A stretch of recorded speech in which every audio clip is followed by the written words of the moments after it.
Mas Iqbal menjerit kencang, membuat aku dan Rahman tercengang bersamaan. Gegas aku bangkit dari tempat duduk untuk memeriksa keadaan.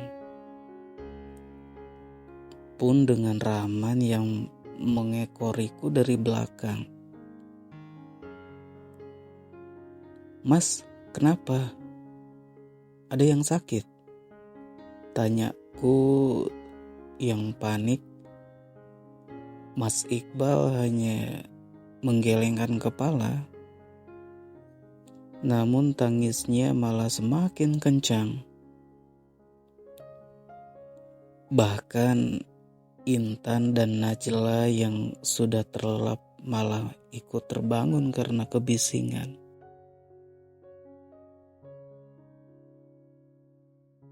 "Saya pamit, Nin. Suamimu kayaknya butuh istirahat cepat.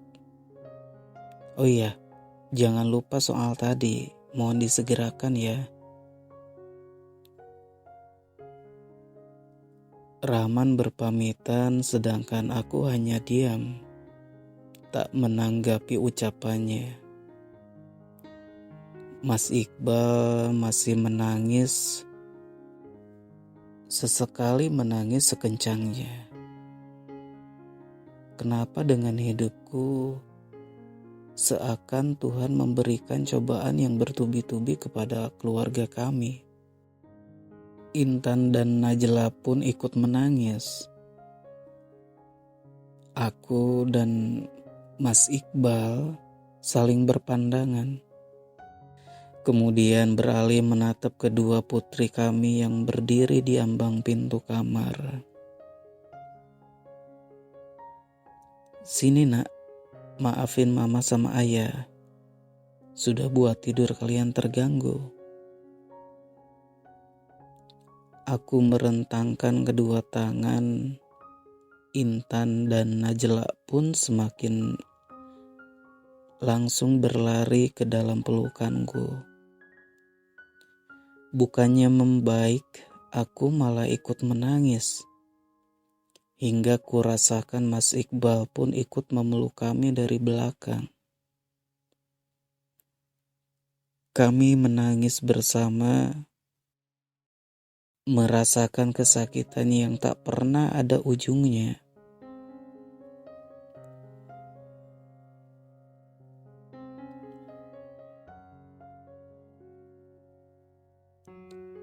Hidup serba kekurangan dengan banyak cobaan yang datang silih berganti, membuat keluargaku terus diliputi kepedihan. "Maafin ayah belum bisa bahagiain kalian," ucap Mas Iqbal di tengah tangisnya. Aku tak ingin berlarut-larut, kasihan juga Intan dan Najla. Mereka belum paham dengan keadaan yang menimpa orang tuanya.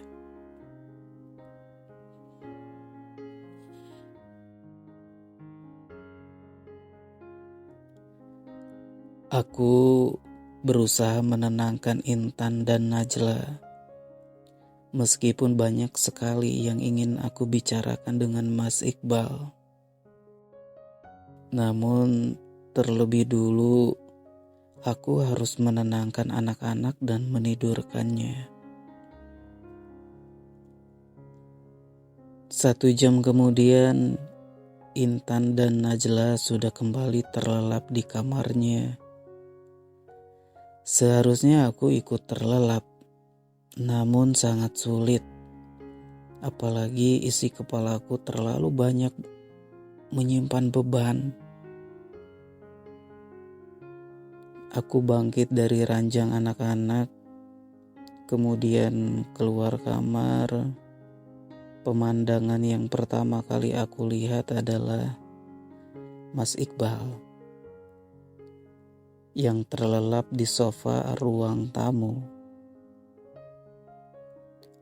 Aku mendekat hendak menutupi tubuhnya dengan selimut. Sesekali Mas Iqbal masih sesegukan. Bahkan di sudut matanya masih menggenang air mata. Kasihan dia. Masih beruntung kecelakaan yang dia alami tak meninggalkan luka serius. Meskipun beban hutang kami bertambah banyak. Sekeras apapun cobaan yang datang, aku harus tetap bertahan.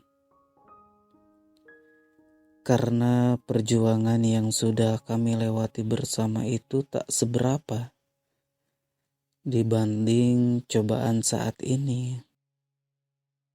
Aku memang tak punya apa-apa, tapi setidaknya masih memiliki keluarga yang utuh. Malam ini adalah malam yang paling panjang yang pernah aku lalui. Takut. Hanya itu. Jika sebelumnya kepalaku penuh dengan isi perut dan hutang ke tetangga, saat ini muncul hal yang lebih menakutkan. Ya, biaya servis motor Rahman. Iqbal, Nina, buka pintunya. Aku tersentak akan suara gaduh dari luar. Intan dan Najla ikut terbangun. Mereka berdua beringsut mendekatiku. "Ma, siapa itu yang teriak-teriak?" ucap Intan ketakutan. "Ade sama kakak di sini aja ya, jangan aku ikut keluar." Najla dan Intan mengangguk, baru saja hendak bangkit. Mas Iqbal menahan tanganku. "Itu pasti Arum, istrinya Rahman. Kamu gak usah keluar. Kita diam saja," ucap Mas Iqbal. "Gak apa-apa Mas, malu sama tetangga pagi-pagi sudah berisik sekali."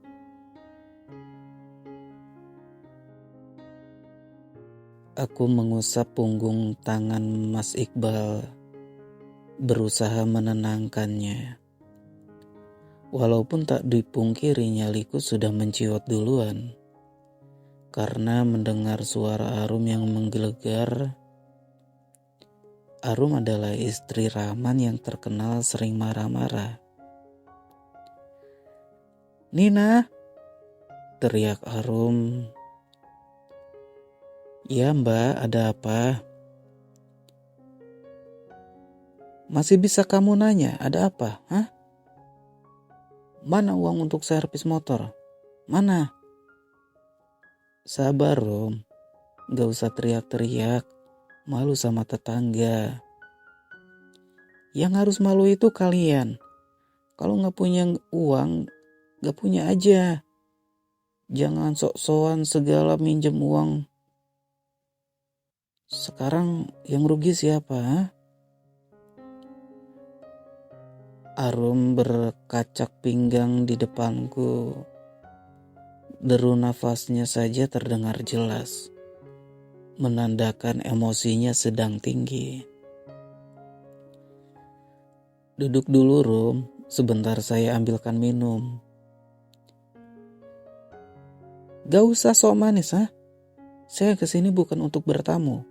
Saya mau menagih biaya servis motorku yang rusak karena suamimu."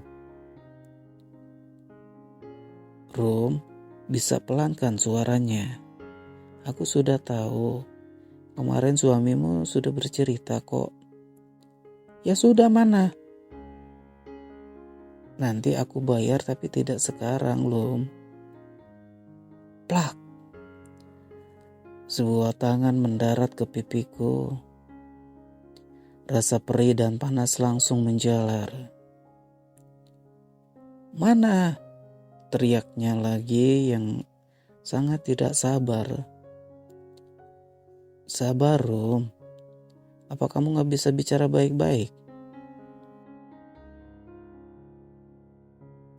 Aku pun ikut meninggikan suara, rasanya keterlaluan. Pagi-pagi sudah membuat keributan. Apalagi ini di rumahku. Mana uangnya? Aku pasti bayar, tapi bukan sekarang. Mas Iqbal masih belum pulih total, jadi belum bisa mencari uang. Jadi kalau si Iqbal pulih, uangku bakal diganti begitu? Iqbal, cukup. Pergi dari rumahku. Berani kamu mengusirku, ha? Akhirnya aku tak kuasa membendung emosi. Saat Arum terus berteriak, kemudian mendorong tubuhku hingga jatuh terjerambab.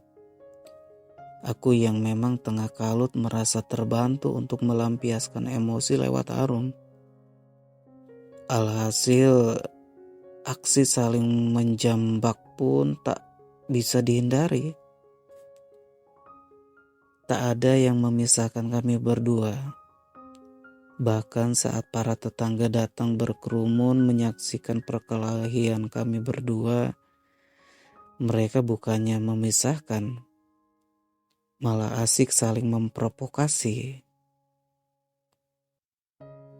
Jeritan Intan dan Najla terdengar.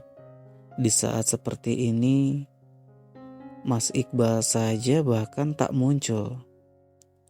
Hingga akhirnya Pak RT dan para hansip datang melerai. Para tetangga pun yang berkerumun diminta untuk membubarkan diri. Dan kami pun menyudahinya. Pak RT mengajak kami melakukan mediasi. Beliau yang menengahi perbincangan. Yang sangat aku kecewakan, Mas Iqbal malah diam di kamar. Padahal setauku ia masih mampu untuk berjalan. Meskipun tak bisa mencari jalan keluar, setidaknya ia bisa menemaniku saat ini. Namun sayangnya tidak. Aku duduk sendiri di tengah perdebatan yang terus memojokkanku. Arum dipaksa pulang lebih dulu karena emosinya tetap saja tinggi. Sehingga membuat mediasi pun malah semakin rumit. Sepeninggal Arum kini tersisa aku dan Pak RT.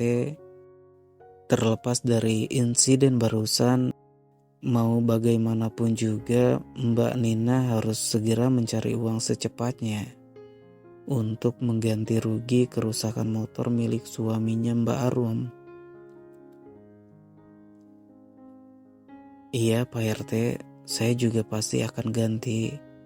Tapi bukan seperti itu caranya. Harap maklum saja Mbak Arum memang terkenal temperamen. Apalagi saya tahu, motor suaminya itu baru ia beli sekitar beberapa bulan yang lalu.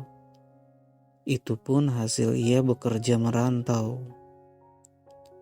Motornya itu menjadi jalan satu-satunya untuk mencari nafkah. Sejauh ini Mbak Nina paham? Baik Pak. Ya sudah, kalau begitu saya harap kejadian seperti tadi tidak terulang kembali. Dan Mbak Arum memberi tenggang selama sehari. Apa? Gak bisa diringankan Pak RT? Maaf Mbak Nina, itu permintaannya. Rasanya jiwa ini terlepas dari raga. Saat Pak RT berpamitan pun aku tak memperdulikannya. Rasanya aku ingin menyudahi hidup ini. Namun ketika Intan dan Najla muncul dari kamar, sesak itu kembali menyergap. Kalian diam di rumah ya, Mama mau keluar sebentar. Mau kemana Dek? Pertanyaan itu muncul dari Mas Iqbal. Ia berdiri di belakang Intan Najla. Entah mengapa melihat tatapan matanya yang sendu membuatku langsung muak. Aku mau nyari kerja. Kerja apa? Apa saja, asal dapat uang.